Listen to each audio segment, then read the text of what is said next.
नमस्कार विद्यार्थियों, श्री श्याम कॉलेज की ऑनलाइन क्लासेस में आपका स्वागत है। इस क्लास में हम बीए बीएड थर्ड ईयर के लिए विश्व का प्रादेशिक भूगोल पढ़ रहे हैं। इससे पहले इसके हमने 5 पार्ट पढ़ लिए, ये छठा पार्ट है। जो पीछे के 5 पार्ट थे वह बीए बीएड तथा बीए थर्ड ईयर दोनों के लिए उपयोगी थे, लेकिन यहाँ से जो प्रारंभ हो रहा है वह केवल बीए बीएड थर्ड ईयर का सिलेबस है, इसलिए यह केवल बीए बीएड थर्ड ईयर के लिए विशेष रूप से उपयोगी है। इसमें हम प्रारंभ करेंगे एशिया महाद्वीप से, यानी इसकी जो विषय वस्तु है अभी जो आगे हम पढ़ने जा रहे हैं वो एशिया महाद्वीप से प्रारंभ होती है, जिसमें हम एशिया महाद्वीप का संपूर्ण अध्ययन करेंगे, जिसमें एशिया महाद्वीप के भौतिक, भौगोलिक, सांस्कृतिक, राजनीतिक सभी प्रकार के प्रदेशों का अध्ययन विस्तृत रूप से किया जाएगा। इसके साथ ही जो एशिया महाद्वीप की विशेषताएं हैं उनके बारे में भी हम पढ़ेंगे। तो सबसे पहले एशिया महाद्वीप है, उसके बारे में सामान्य जानकारी कि एशिया महाद्वीप वह है कौन से गोलार्ध में मुख्यतः एशिया महाद्वीप मुख्यतः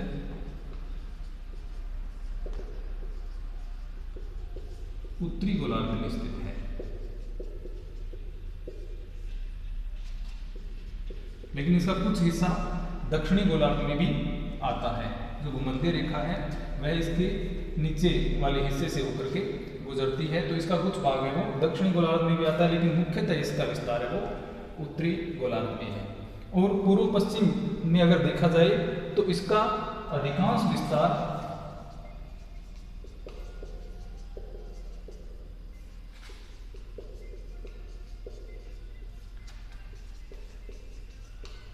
पूर्वी गोलार्ध में है,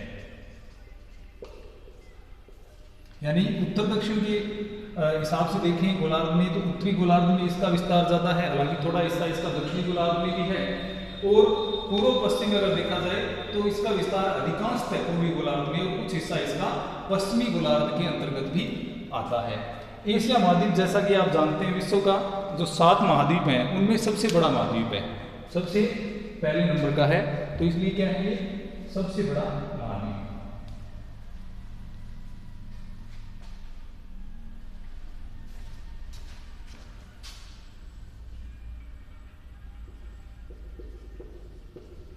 विश्व का सबसे बड़ा महाद्वीप,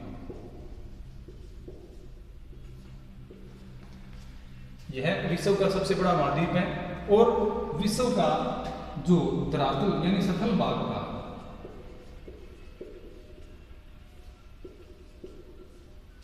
लगभग 30% क्षेत्र इसके अंतर्गत आता है।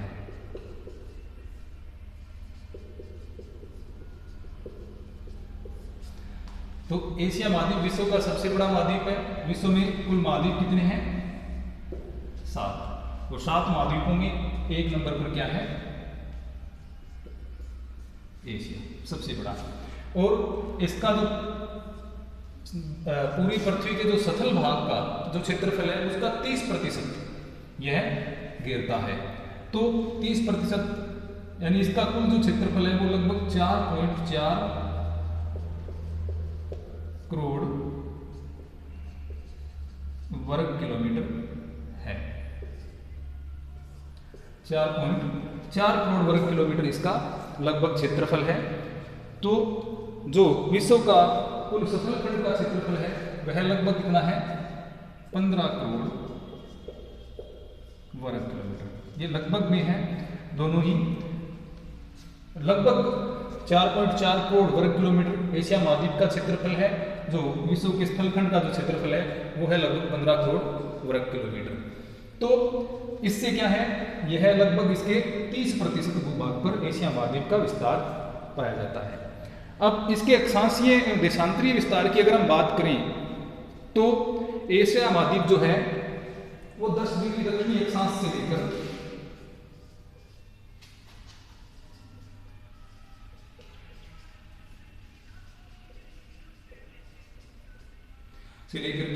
उत्तर में 80 डिग्री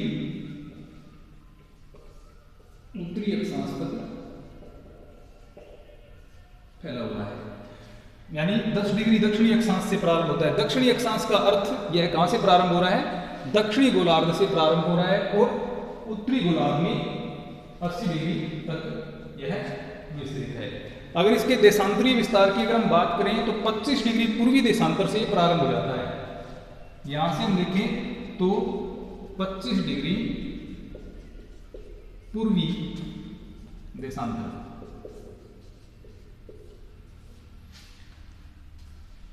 25 डिग्री पूर्वी देशांतर से प्रारंभ होता है, जहां से इसकी सीमा जो किससे निर्धारित होती है, इसकी पूर्वी सीमा जो है वो यूराल पर्वत एवं यूराल जो नदी है उसके द्वारा यूरोप से विभाजित होती है। और इसकी जो पश्चिमी सीमा है वो लगभग कहां तक चली जाती है, 170 डिग्री पश्चिमी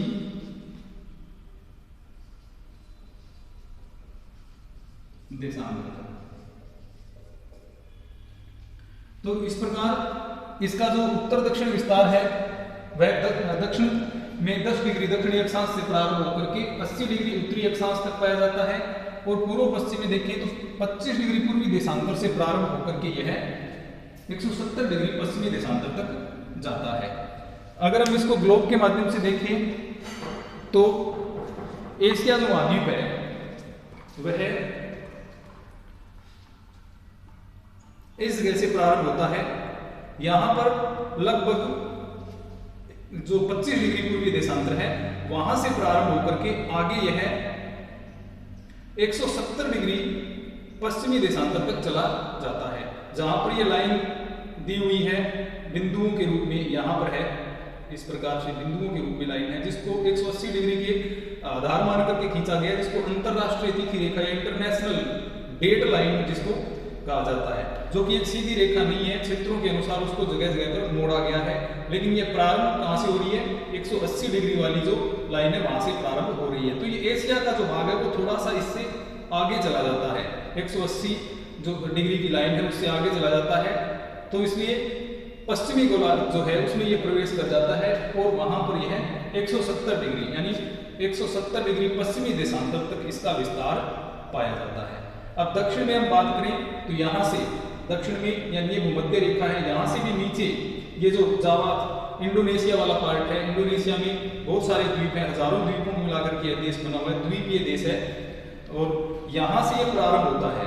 तो यहां पर 10 डिग्री दक्षिणी अक्षांश यानी दक्षिणी गोलार्ध से प्रारंभ होता है, भूमध्य रेखा के नीचे से दक्षिणी गोलार्ध से प्रारंभ होकर के उत्तर में यह साइबेरिया वाला जो उत्तरी भाग है वहां तक लगभग 80 डिग्री उत्तरी अक्षांश तक इसका विस्तार पाया जाता है। तो अब जैसे हम इधर आगे बढ़ते हैं, जैसे आपको पता है पृथ्वी है वो पश्चिम से पूर्व की ओर चक्कर लगाती है, तो आगे बढ़ते हुए यानी इस प्रकार से है पश्चिम से पूर्व की ओर चक्कर लगा रही है। तो यहां पर ये वाला जो भाग है वो पश्चिमी गोलार्ध में इसका प्रवेश कर जाता है। अब यहां पर जो विभाजन होता है यानी इसकी पश्चिमी सीमा का जो विभाजन होता है वो किसके द्वारा होता है, बेरिंग जलभंग मध्य के द्वारा। उत्तरी अमेरिका के साथ इसका विभाजन किसके द्वारा होता है, बेरिंग जल संधि द्वारा इसका विभाजन होता है। अब इसकी पूर्वी सीमा की बात करें तो यहां पर क्या है, यूराल पर्वत और यूराल नदी, और इसके अलावा एक झील भी है, कैस्पियन सागर झील।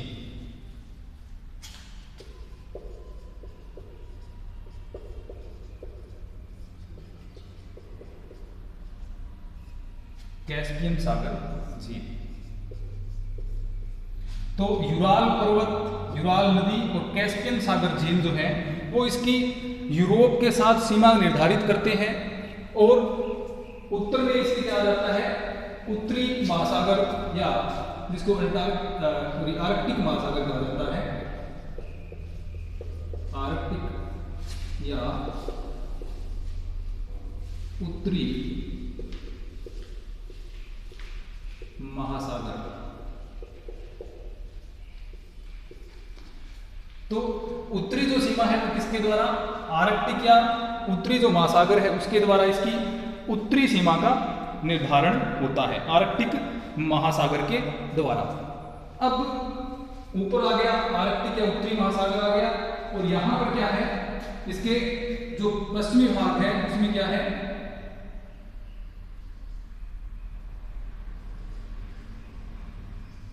प्रशांत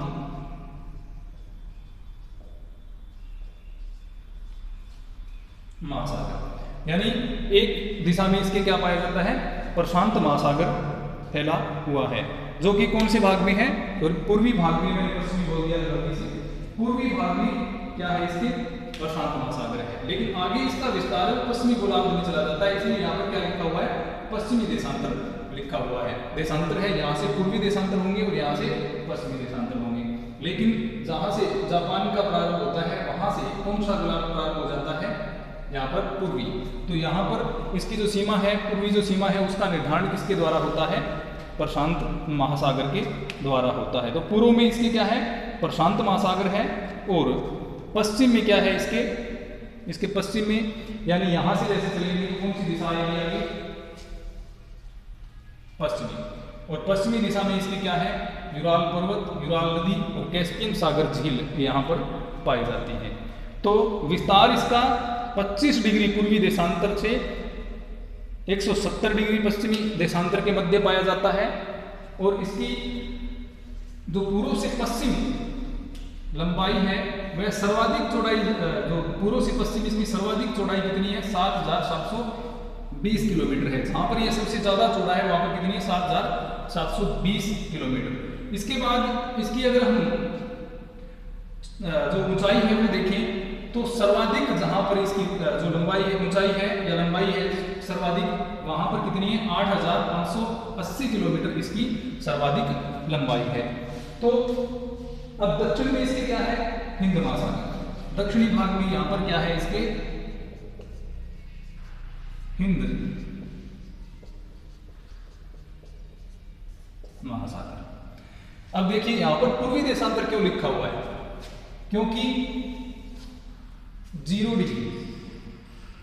डिग्री लाइन, जैसा कि आप जानते हैं इसको ग्रीनविच रेखा के नाम से जाना जाता है, और जो ग्रीनविच रेखा है वह कहां से गुजरती है, ग्रीनविच रेखा है वह लंदन से गुजरती है। अब वहां की ग्रीनविच प्रयोगशाला से गुजरती है, तो वह 0 डिग्री लाइन है। अब जैसा कि आप जानते हैं 0 डिग्री लाइन से इस दिशा में अगर हम चलते हैं, ये दिशा कौन सी है, पूर्व दिशा, पूर्व दिशा में अगर हम चलते हैं, पूर्व दिशा में चलेंगे तो कौन सा गोलार्ध आता है, पूर्वी गोलार्ध। तो यहाँ कौन सा अक्षांश आएगा, देशांतर आएगा, यहाँ पर पूर्वी देशांतर आएगा, क्योंकि हम पश्चिमी देशांतर तो ये है। अब इसका जो अंतिम हिस्सा है, ये वाला जो हिस्सा है, ये वास्तविकता में यहाँ जो आगे पश्चिमी देशांतर आएगा उसके साथ अटैच है, जुड़ा हुआ है 170 डिग्री पश्चिमी देशांतर के पास। तो ये देशांतर इधर कौन सा हो जाएगा, पश्चिमी देशांतर हो जाएगा। लेकिन यहाँ से जो अंतरराष्ट्रीय तिथि रेखा जो गुजरती है उसके इधर जो भाग होगा, पश्चिम की ओर जो भाग है वहां से, वो कौन से में आ जाता है, ये बीच का इसका भाग है, पूरा का पूरा कौन सा गोलार्ध है, पूर्वी गोलार्ध। तो पूर्वी गोलार्ध में यह पूर्णतः अधिकांश इसका भाग है वो पूर्वी गोलार्ध में स्थित है। अब देखिए एशिया के बारे में कुछ सामान्य जो जानकारियां हैं वो क्या है, कि एशिया जो नाम है वो किस प्रकार है, जैसा हमने पढ़ लिया सबसे बड़ा महाद्वीप कौन सा है, पश्चिमी सीमा में इसकी क्या है, पूर्वी सीमा में इसकी क्या क्या पाए जाते हैं।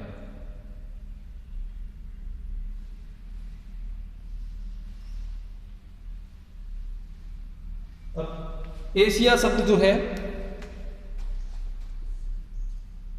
वह एक एशिया शब्द किससे बना है, आसू से। एशिया शब्द बना है आसू से, जिसका अर्थ होता है उदित सूर्य। आसू जिसका अर्थ क्या है, उदित सूर्य। और आंसू जो शब्द है वो कौन सी भाषा का है?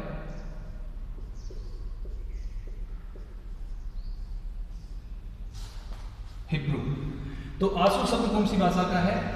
हिब्रू भाषा का है, और जिसका अर्थ क्या होता है? उद्देश्य।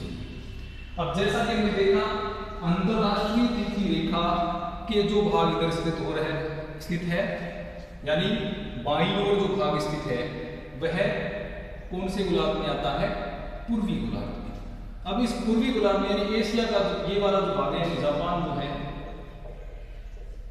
यह कौन से, यहां से कौन से गोलार्ध का प्रारंभ होता है? पूर्वी गोलार्ध। और जैसा कि आप जानते हैं, जापान को क्या कहा जाता है? सूर्य उदय का देश। जापान क्या है? सूर्योदय का देश। तो सबसे पहले सूर्योदय कौन से महाद्वीप में हुआ? एशिया महाद्वीप में।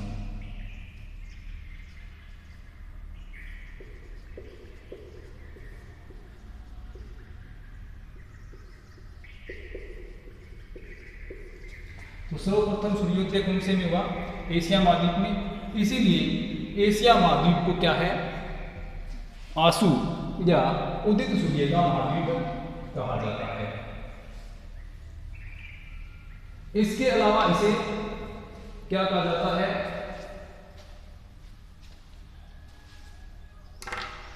सभ्यताओं का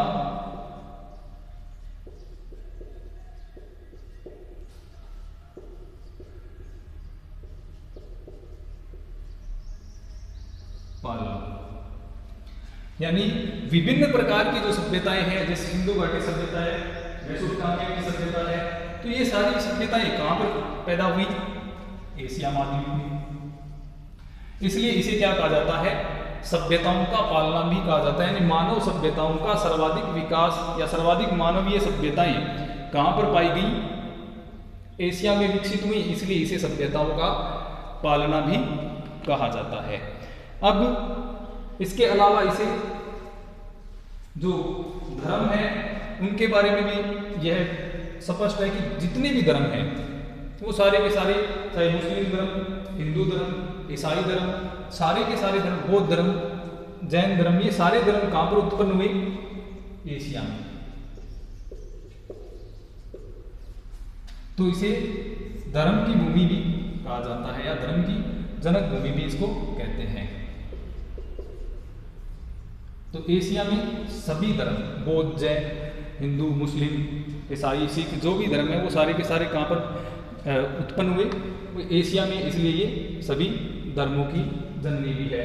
अब एशिया में जितने भी देश हैं, एशिया में लगभग 50 देश हैं, और इन देशों में विभिन्न धर्मों को मानने वाले विभिन्न धर्मों के अनुयायी है वो निवास करते हैं। इसलिए ये क्या है? सर्वधर्म से संबंधित या विभिन्न धर्मों से संबंधित भूमि है, सभ्यताओं का पालना भी है।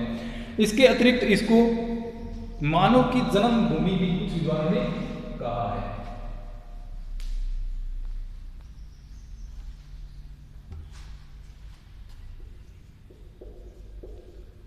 मानव की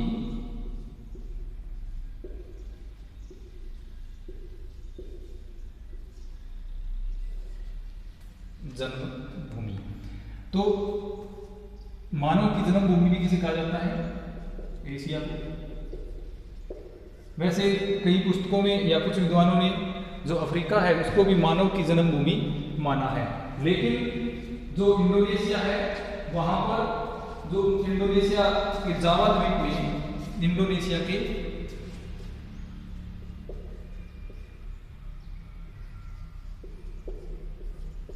जावा द्वीप में एक नरकंकाल या एक नर खोपड़ी मिली, जिससे क्या है यह अंदाजा लगाया गया कि वह सबसे प्राचीन है। अर्थात एशिया की जो मानव की जो जन्मभूमि है उसे एशिया को माना गया, यानी एशिया है वह मानव की जन्मभूमि है वो मानी गई। अब एशिया का जो क्षेत्रफल, जैसे मैंने आपको बताया, 4.4 करोड़ वर्ग किलोमीटर, 4.4 करोड़ वर्ग किलोमीटर है, जो कि कुल सतल भाग का कितना है 30%। यह क्या है, कुल सतल भाग का, जो कि लगभग 14 से 15 करोड़ वर्ग किलोमीटर है, तो उसका लगभग ये 30% है। दूसरा, विश्व का जो कुल क्षेत्रफल है, यानी जल सहित यानी महासागर सहित विश्व के कुल क्षेत्रफल जो कितना है, लगभग 51 करोड़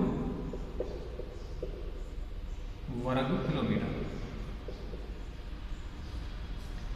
तो विश्व के कुल क्षेत्रफल 51 करोड़ वर्ग किलोमीटर में से ये 4.4 यानी लगभग कितना हो गया 8.7% जो क्षेत्रफल है वो किसका है, एशिया का। विश्व के कुल क्षेत्र का 8.7% जो क्षेत्रफल है वो एशिया का है। अब एशिया में बहुत सारी जो विश्व की मुख्यतः सबसे बड़ी, सबसे छोटी और सबसे जो प्रसिद्ध चीजें हैं वो पाई जाती हैं। अब दूसरी इसकी सबसे बड़ी बात कि विश्व की सर्वाधिक जनसंख्या जो है कौन से माध्यम में पाई जाती है, एशिया में। विश्व की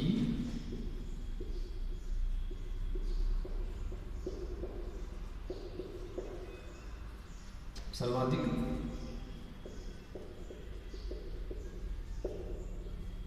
जनसंख्या, तो विश्व की सर्वाधिक जनसंख्या है वो कहां पाई जाती है, एशिया। विश्व की कुल जनसंख्या का लगभग 61% है वो कहां पाया जाता है, एशिया में पाया जाता है। विश्व का लगभग 61% जो भाग है वो एशिया में पाया जाता है। अब विश्व की जो जनसंख्या है वह लगभग कितनी है, 2014 की जनगणना के अनुसार या 2014 के आंकड़ों के अनुसार हम देखें तो 435 करोड़। अब इससे भी ज्यादा होगी ये जनसंख्या विश्व की, क्योंकि लगातार बढ़ती जा रही है जनसंख्या, और उसका लगभग क्या है 61% है वो एशिया में पाया जाता है। अब दूसरा देखिए, यानी विश्व की लगभग क्या है 1/3 भू क्षेत्र है और लगभग जनसंख्या है वो आधी से भी इसमें ज्यादा रह रही है, यानी आधी से भी ज्यादा जनसंख्या विश्व की एशिया में निवास करती है। विश्व की सबसे ज्यादा जनसंख्या वाले देश जैसे चीन है, भारत है, वो एशिया महाद्वीप में ही बसे हुए हैं। तो ये एशिया महाद्वीप की कुछ सामान्य विशेषताएं हैं। इसके अलावा हमें अब जैसे विश्व की सबसे ऊंची पर्वत श्रेणी है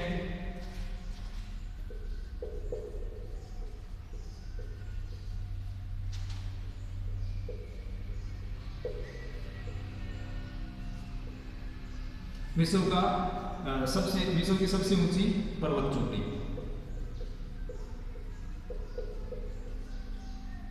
नेपाल में है और नाम क्या है, माउंट एवरेस्ट।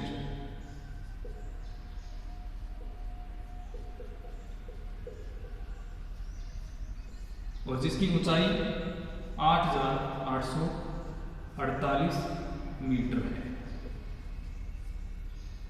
कुछ पुस्तकों में इसकी ऊंचाई 8,850 मीटर भी दी हुई है, लेकिन ज्यादातर 8,848 जो इसकी ऊंचाई है वो सबसे सही मानी जाती है। इसके अलावा विश्व का जो सबसे गहरा स्थान है, विश्व का सबसे गहरा जो स्थान है वो कौन सा है, मेरियाना ट्रेंच। मेरियाना ट्रेंच जो खाई है विश्व की सबसे गहरी खाई है, जो कि फिलीपींस के पास में स्थित है। फिलीपींस नाम है मेरियाना ट्रेंच। इसकी जो गहराई है वो लगभग 11,033 मीटर है। कुछ पुस्तकों में 11,022 मीटर भी आपको देखने को मिल सकती है। तो मेरियाना ट्रेंच है वो सबसे गहरा गर्त है, वो भी एशिया में स्थित है, फिलीपींस के पास। और सबसे ऊंची जो पर्वत चोटी है माउंट एवरेस्ट, जिसकी ऊंचाई 8,848 मीटर है, वो भी कहाँ स्थित है, एशिया में। तो इस प्रकार बहुत सारी विश्व की ऐसी चीजें हैं जो विश्व प्रसिद्ध है और वो कहाँ स्थित है, एशिया में स्थित हैं। तो इस प्रकार क्या एशिया सबसे विशाल महाद्वीप होने के साथ साथ इसमें बहुत सारी विषमताएं पाई जाती हैं, क्योंकि इसका क्षेत्र बहुत ही विशाल है। इसके कारण इसमें क्या है, बहुत सारी विशेषताएं मिलना स्वाभाविक सी बात है। विशेषताओं में धरातल संबंधी विशेषताएं भी हैं, यानी उच्चावच संबंधी विशेषताएं भी हैं। इसके अलावा इसमें जो संस्कृति संबंधी, धर्म संबंधी, राजनीतिक, सांस्कृतिक, सामाजिक, प्राकृतिक, जलवायु संबंधी सारी प्रकार की विभिन्न विशेषताएं इसमें पाई जाती हैं। तो हमने एशिया का ये क्या है, सामान्य परिचय है।